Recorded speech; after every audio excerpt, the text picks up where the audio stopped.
Hey guys, thanks for tuning in to this week's episode of Bluestone at Home. This week it's all about the sweets. So for our friends who like their wines a little bit on the sweeter side, or even if you're an equal opportunity drinker and still enjoy a nice sweet wine from time to time, this episode is all about our sweets. We have our 4 sweet wines that we're going to be talking about today: our Beau, Crooked and Weedy, Moscato, and Blue Ice. And so as in our normal tastings, what we're going to do is we'll start with our semi-sweet, and it'll get a little bit sweeter as we go and finish out with our dessert wine. So let's start with Beau. So this one and our Crooked and Weedy actually both have fun stories to them. And Beau, as many of you know, was named after Kurt and Jackie's golden retriever. But what you may or may not know is how the wine Beau actually became to be. So back in the day, when Bluestone first opened, Kurt was actually the winemaker. And he had a tank of Vidal Blanc, about 85%, and wasn't quite sure what to do to fill the rest of the tank. And so after thinking and all the things that could be done, added the rest of the tank full of Traminette. And so that's how the blend of 85 Vidal Blanc and 15 Traminette came to be. And so, after working with it a little bit more, it is sweetened 2-3% residual sugar. So it's just a really nice, easygoing, semi-sweet.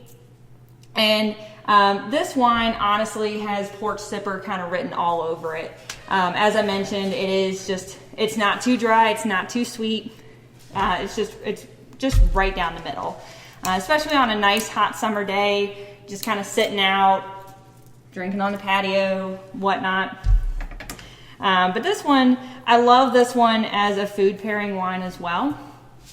And this one, even just this weekend actually, my husband and I, one of our favorite things to do with Beau is to pair it with country ham mac and cheese. And the reason being is because the saltiness of the country ham is then offset by the sweetness of the Beau. So it really balances it out really, really nicely. So let's give this guy a taste.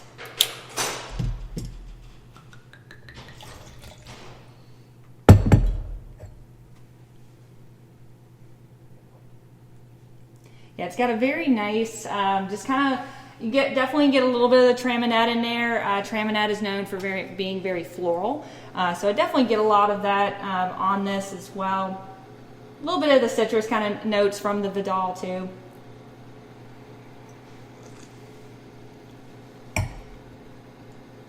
Yeah, and you can still tell it's got a little bit of that acidity to it. Definitely a little bit of sweetness, but again, it's not overly sweet. So this one is definitely one that is just really good for if you want something that's not too sweet or not too dry. This is just right. Now on to our next wine. We are going to move on to Crooked and Weedy. And Crooked and Weedy is the only sweet red wine that we make here at Bluestone. And this one has a fun story to it as well. Crooked and Weedy was actually named after the railroad that used to come through the Bluestone property in the early 1900s between 1902 and 1933. And it was called, the actual name of the railroad was the Chesapeake Western, but the locals called it Crooked and Weedy, and the name just kind of stuck. This one is mostly Chamberson and sweetened to 4% residual sugar, and I really love the versatility of this wine. It is really great for various different seasonal drinks. For those of you who have joined us during Toast the Weekend, you may or may not have done them for a sangria where we dump a bottle of Crooked and Weedy, and then we add fruit to it, put in a carafe, and off you go to enjoy. And then in the winter months, especially during we usually start right after Thanksgiving and usually run it into the early part of the year, making our Glühwein, which is a hot mulled wine that we add mullein spices to. We put it into our our coffee makers, or you can put it in a crock pot, whatever you'd like, add Mullen spices to it, a little bit of water, and off you go. And this one we do a lot too for our Weihnachtsmarkt, which is our annual German Christmas market that we do here at Bluestone every year as well. So very versatile wine. This one is also another really great food pairing wine because of the little bit of sweetness to it. It's really good for spicier dishes like Thai or even Mexican, things that got a little bit more spice to it to kind of balance out the sweet and spice. So let's give this one a go. A lot of people notice when they're doing the sweets, and especially if they have never had Crooked and Weedy before, they often note the earthiness of this wine.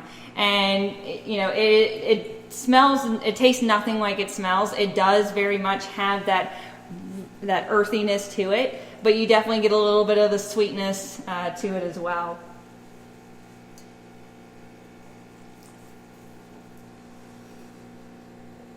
Yeah, it's got a little bit of tartness to it as well, but again, overall, it's not an overly sweet wine. This one is still a semi-sweet as well. But this one, if you guys have ever gotten Crooked and Weedy before, and you open up a bottle and you notice these little crystal things there on top of the cork, those are just tartrates. We call them wine diamonds. And so just a little FYI for you guys, if you've not seen them before or you don't know what they are, they're not harmful, they're just kind of there. So just as a little FYI for you guys on that as well. Now let's go back to a white, let's go to Moscato. And our Moscato is estate grown, and to our knowledge, we are one of the only wineries in Virginia to make a Moscato. We use the Gold Muscat grape, and it's grown kind of on the upper side of the parking lot. And especially when the grapes are ripening and they're close to being harvested, I remember when we had the tasting room in the manor, which is in the lower level of the Hartman's home, and the employees would park up in the upper parking lot. I can always remember, like in the evenings going home, when it was during that time, you could just smell them. They were just super fragrant and just really, really lovely. There is one question that I know that I get a lot, and I'm sure some of the other tasting room staff probably get this question as well, especially for those of our guests who travel from the south and from the southern states, is questioning whether Muscat and Muscadine are the same grape. And the answer is no. They are actually two different species. Golden Muscat is Vitis vinifera, which is part of the same species that a lot of our other grapes are, Chardonnay, Cabernet, Merlot, etc. Whereas Muscadine is part of the Vitis rotundifolia, and that is actually it's a native grape to the U.S. So they are very much two completely different grapes. And actually, Muscadine, here's another little fun fact, Muscadine does not grow this far north because it really does like the hot, humid weather. It thrives in those kinds of conditions. And so that's why you really don't see it much above the Carolinas and whatnot. So anyway, let's go into our Moscato. And so this is the first vintage of Moscato that has a screw cap, so that's really exciting. And this one, I love the smell of Moscato. It's got such bright, like, peach notes, a little bit of kind of like Granny Smith, like that tart apple notes to it, a little bit of honeysuckle notes as well. Oh yeah. Yeah, that peachy note really just kind of jumps out of the glass. And a lot of people I know have asked if we add peaches to this. And again, the answer is no. It is just all, it's the grape. And that's just one of the characteristics of the grape. Now this one does run a little bit sweeter than our Beau and Crooked and Weedy. As I mentioned, those are semi-sweets. This is starting to get a little bit more into that sweet category. This one comes right at 7%.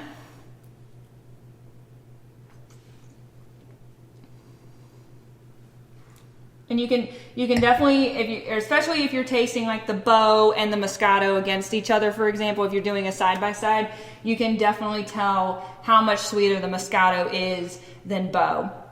But the nice thing about our Moscato is that it does have a slight effervescence to it. So it kind of helps break up the sweetness a little bit. So it's still sweet, but it's not like real heavy sweet. And then the last one of the sweets that we're going to do today, guys, is our blue ice. And again, this is another one of our estate wines. We use Traminette for our blue ice.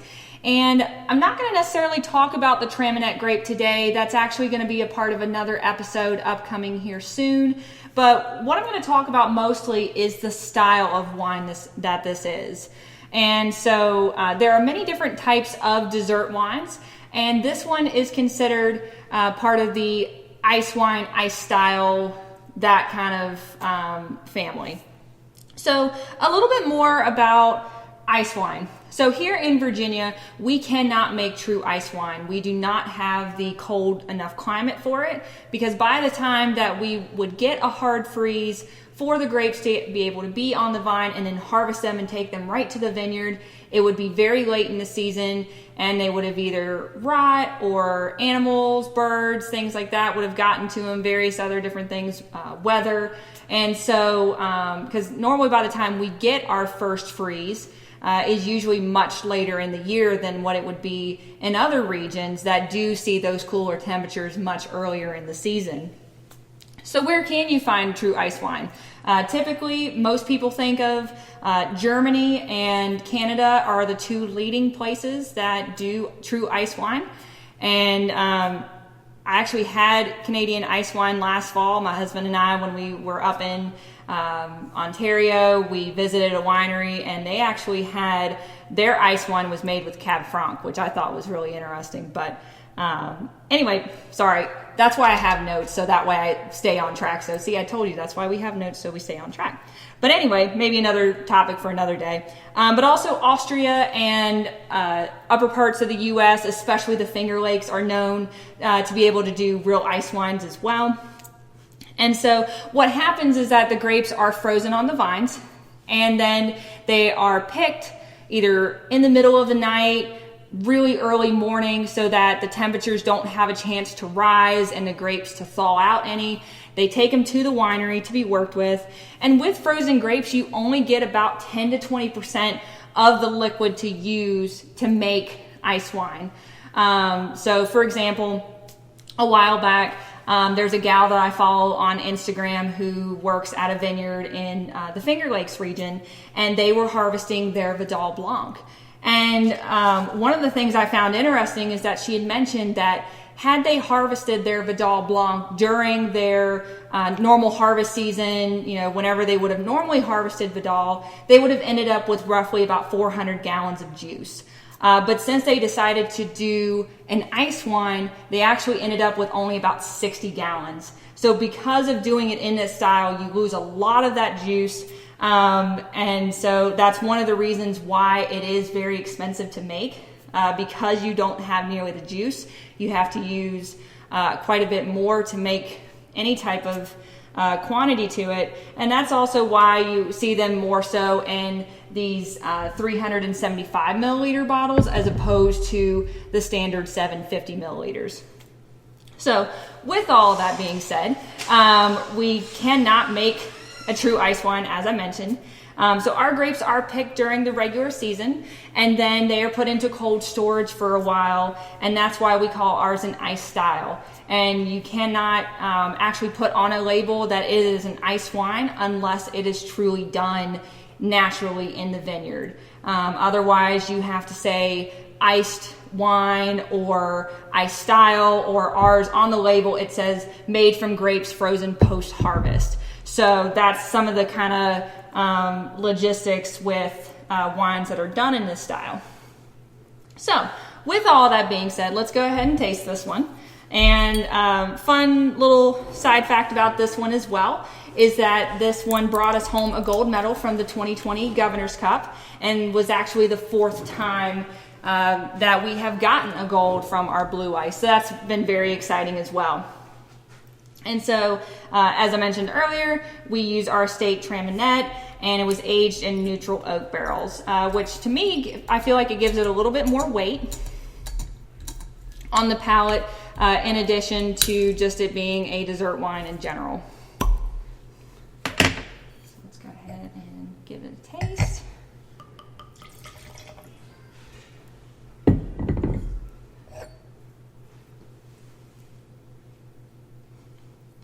So compared to other vintages of our blue ice, this one, as I mentioned, it is a dessert wine. And so it is much sweeter. It's not something that you would do necessarily in a full glass. You would do it more so in like a 2 or 3 ounces at a time. You could either pair it with something with dessert, or you could do it for dessert on its own. Now this vintage is a little bit different than previous vintages that we've had. Most vintages that we've had in the past, the residual sugar and the alcohol usually run around the 12% for both, give or take a little bit. This one comes out at 13.4%, but it is still very much that dessert wine. You can feel the weight and the texture of it, especially with it being from frozen grapes.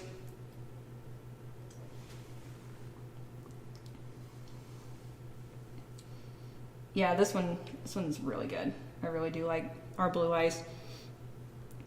But yeah, it doesn't have as much of the floral note up front that you would get from wines made with Traminette, but it definitely has like some of like kind of dried plum, almost like dried apricot almost. Definitely more of those like dried fruits,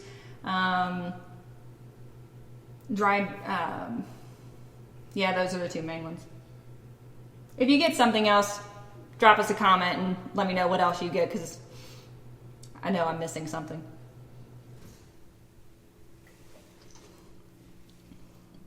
But yeah, again, being aged in a neutral oak as opposed to just stainless steel definitely adds a little bit more weight on the palate as well. But that's what I have for you guys for this week's episode of Bluestone at Home. I hope you guys enjoyed this one. I know this one was a little bit different as far as the setup and whatnot, but hey, why not? It keeps things interesting, right? So until next time, guys, thank you guys so much again for tuning in and your continued support. And we hope everybody is still safe and well. And don't forget to use the hashtag Bluestone at Home while you're drinking our wines if you're on social media. Drop us a comment as far as if you've got a favorite or if you learned something new from this or anything like that. So until next time, guys, take care. Cheers.